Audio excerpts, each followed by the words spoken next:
Brown Streak was coming home at last. He'd been spending time in Las Venturas after helping some friendly gang members to escape.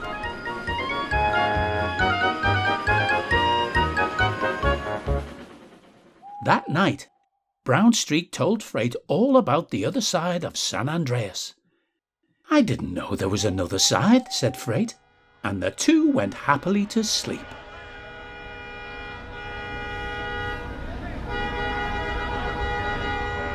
The next day, CJ and the Heavyset Fellow were headed for Unity Station, and they were more determined than ever. CJ could well remember the last time he had to follow that damn train, and since then he'd busied himself doing anything he could, but there was nothing left to do. Brown Streak had barely woken up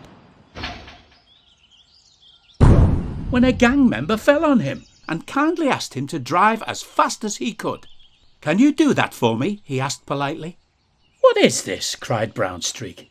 "Is reality as we know it a mere illusion that hinges on the actions of a single protagonist?" But he hadn't time to think, for CJ and the Heavyset Fellow had already arrived at the station. Brown Streak raced away like never before. Again. "Oh dear," said CJ. "Here we go again." CJ and the Heavyset Fellow need to eliminate the gang members before they reach Frederick Bridge. Up ahead is a lady standing on the sidewalk, Brown Streak, and further ahead is a ramp. Should CJ park near the lady and see if anything develops? No.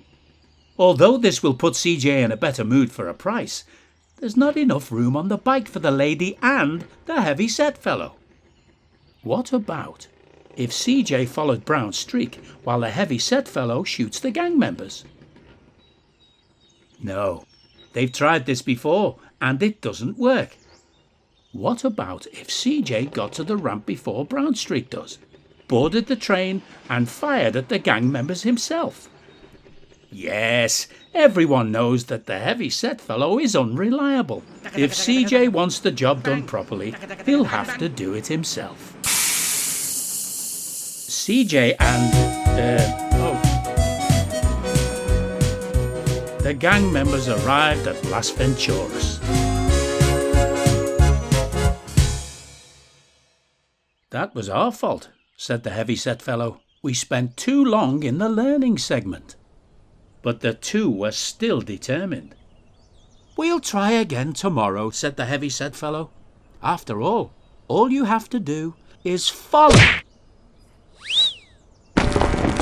CJ was so angry he punched the air, punched it again, reset the camera, punched the air twice more, accidentally punched a bystander when going for a third, reset the camera, pulled out a weapon, aimed his weapon, got onto his bike, punched the bystander one more time, and got off his bike.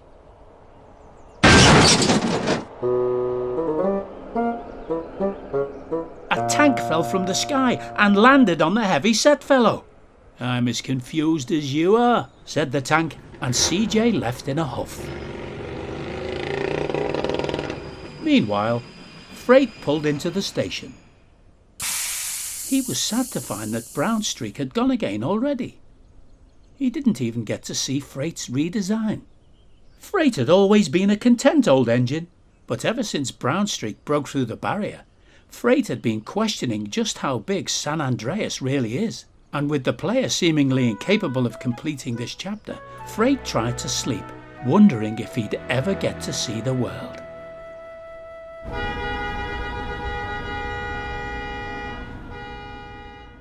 The next day, Freight's driver rushed to wake him.